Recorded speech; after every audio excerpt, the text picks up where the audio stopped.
This LEAP writing video will discuss a thesis statement, what those are and how those can help guide a paper or writing and be a roadmap for organized text. So the first thing to be aware of is that a lot of our writing practices are cultural, and sometimes they seem appropriate or inappropriate depending on our own opinions or beliefs, or even where we're from. And this may be a reason why some people choose to include a thesis statement or why some would choose not to. And what's important to consider here is that in the US, in academic and professional writing, readers often are looking for that thesis statement. For them, it serves as a signal. In other cultures, or even in other relationships that you might have with other people, it might be considered rude or abrasive to come right out and say essentially a statement that is an opinion or be as assertive as saying this paper will discuss. Sometimes we feel like we should allude to that or be a little bit more polite or indirect even.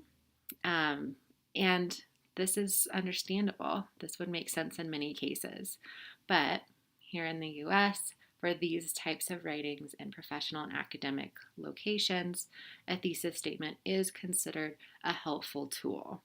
It has clear purpose, and it's something that helps readers locate the main point and find organization.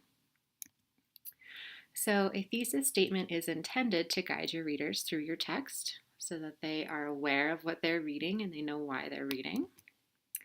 And a clear thesis statement is said to enhance the credibility of the writer if you are communicating correctly with your reader in academic and professional settings. Here in the US, that is considered something that makes the writer more credible, rather than maybe more humble in some cases. So the thesis sentence is the most important sentence when we're writing within these contexts. And that's because the thesis statement will inform your readers of the purpose of your papers. Even an email or a text message can benefit from a thesis, especially if you're going to talk about more than one thing, because it helps the readers know that more is coming and how all of these points are related. Other words to describe a thesis might include a main point, a theme, a controlling idea, or a central claim or assertion. And sometimes I think these terms are helpful to consider because we all use different vocabularies to describe things, and a thesis is more of a rhetorical term that some people might not be as familiar with as something as simple as a main point or a theme. So you can replace that term with any of these if that's helpful when you're trying to come up with your own thesis statement for your writing. A thesis statement will identify your topic while also including the main points that you want to make regarding the topic you've chosen. So you're not just going to say, this paper will be about trees, but instead you'll say what you're going to talk about in regards to trees. So this paper will focus on roots, stems, branches, and leaves, because all of those things are related to the tree. But without that, your reader might not understand why you're talking about all of those pieces. So that's what this statement will do, is connect all of the ideas. So Bruce Bellinger says, an essay without an explicit thesis is an essay without meaning. And this is a professor of English from Boise State University. And I love this quote because I think it really shows the emphasis that the thesis statement is trying to achieve. It's really trying to convey the meaning, the purpose for writing something. And hopefully, if done correctly, we can do this in a correct and interesting and even possibly a humble manner.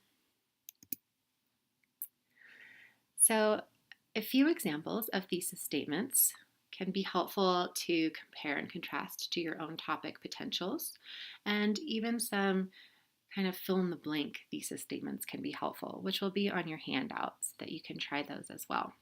This one is a simple opinion thesis. And what that looks like is examining something. So here, from examining this claim, and this claim, it is clear that there can be a certain opinion. And there isn't one right or wrong thing to put into any of these, but as long as they all connect, that will help the readers understand the main point as well as the organization. So here, filling these in, you can see an examination of his methods, his education, and his career.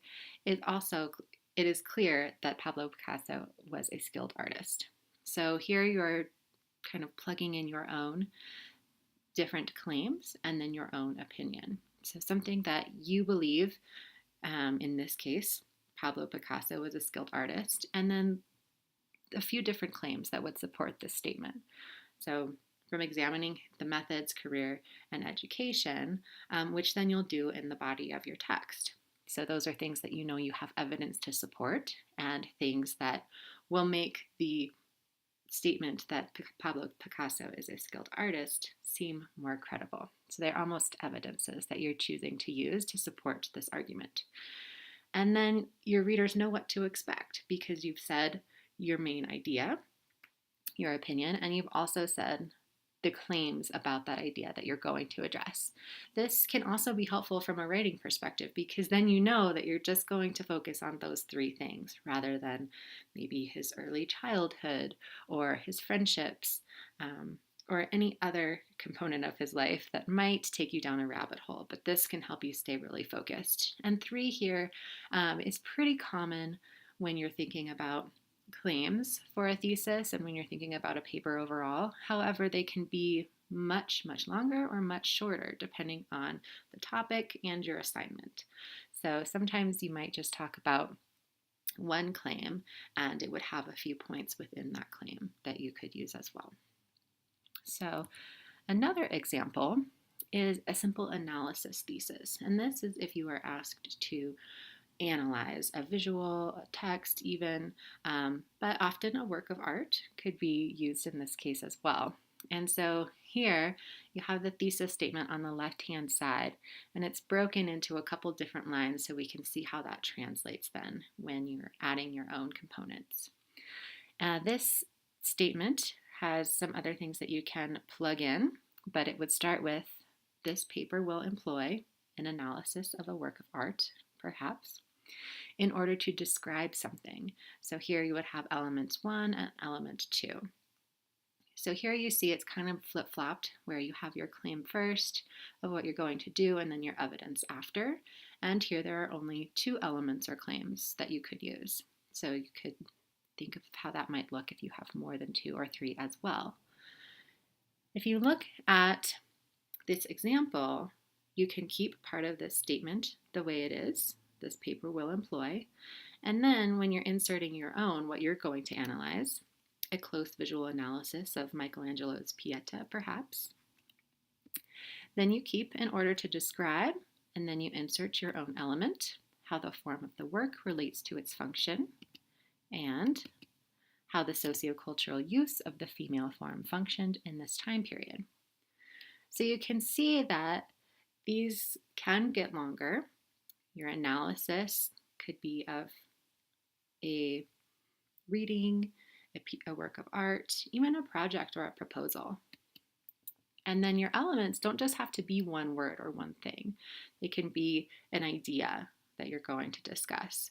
So how the form relates to function or sociocultural use of the form functioned in a certain time period. So then you would know that you're going to address these things within the body of your paper in this order. So that way your readers know what's coming and also what's not. That maybe you're not going to talk about a different controversy regarding this sculpture or whatever your topic of choice is. So where does the thesis go? A thesis statement is generally part of the introduction. The most common location for a thesis to appear is the last sentence of the first paragraph.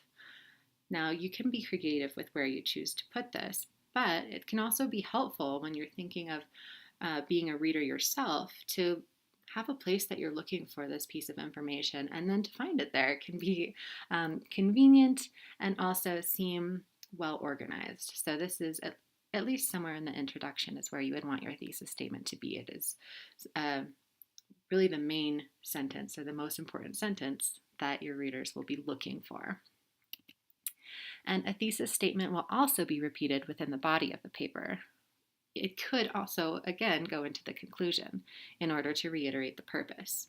So a thesis can be used to link back the ideas when you're ending a section or even a paragraph. You can talk about how that was connected to your thesis. And then in your conclusion, restating that thesis in a new way, in a new word order, with new terms, can be really helpful for solidifying that purpose and helping your readers to understand. Sometimes we think that that seems too repetitive, but actually academic and professional writing needs to be that repetitive in order for our readers to understand and fully grasp what we're saying.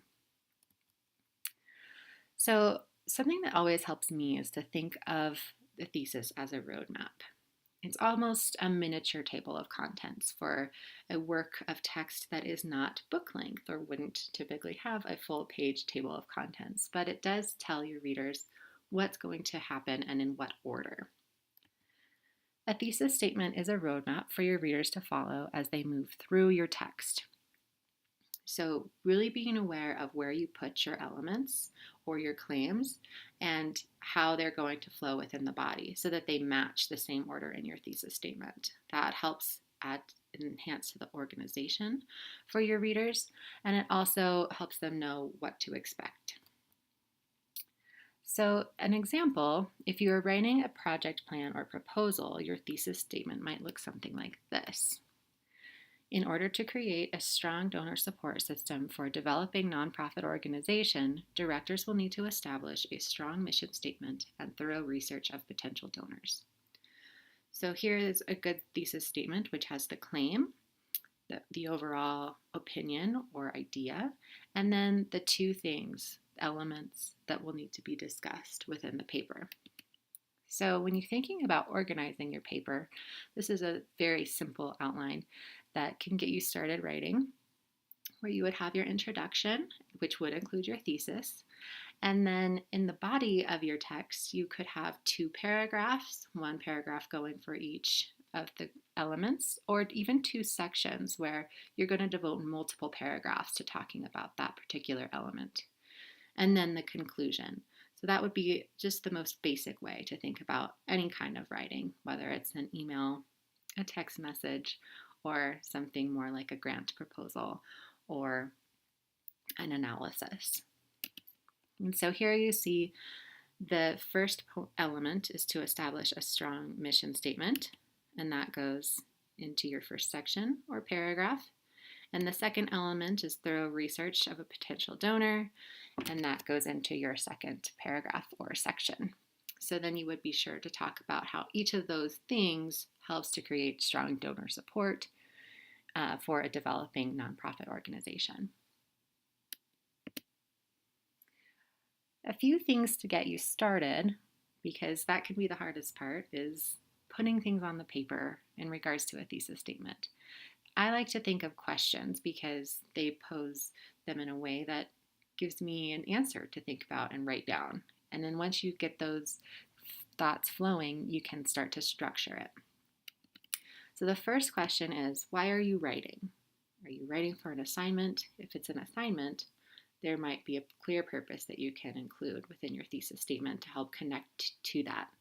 Likewise, if there's a writing prompt for a grant proposal, a project, an application, those can all be good cues of words to use within your thesis statement so that it shows that you have read and considered the message or the prompt and that you are responding to it. So the next one is, what are you trying to inform or persuade your reader of? If you do have an opinion, are you trying to get them to understand something, to be aware of something, or are you trying to show them the ways in which you have interpreted or analyzed the work of art, an article, or another piece of art? Why is your subject worth writing about? So thinking about that for yourself, but also maybe why others might think it's worth reading about. And what point or points do you want to make about your topic? So this is kind of the place to consider what elements or claims you might want to make, what different things you're going to talk about in regards to that topic. And how will you show, tell, or teach your readers what you think they should know? So this is a great question to consider when you're looking at sources. Are you going to use evidence? If it's a piece of art, maybe you don't have to pull from research, but you're going to pull from parts of the full work that you're going to talk about. So thinking about how many different ways you're going to show or tell your readers, and how successful those are going to be, how comfortable you feel with those. So those questions can help you get started. And then the worksheet that goes along with this video will also give you some fill-in-the-blank thesis statements that you can work around with your answers from these questions, as well as your assignment prompts, if there is one. All of those things can help you get a simple thesis statement at the very least in place. And as you write your paper, it's great to keep your thesis statement at the top of each page. I like to put it in the header so that I'm constantly remembering to link all of my ideas back to that thesis and help my readers know that those are the connections I'm trying to make. And then after you write the paper, you might decide that you're going to expand on or enhance the thesis into something a little bit more detailed and complex, which is easier to do after everything has been written. So just because you start with a simple thesis statement doesn't mean you can't expand on it later, but a simple and clear thesis statement can also be very successful as well.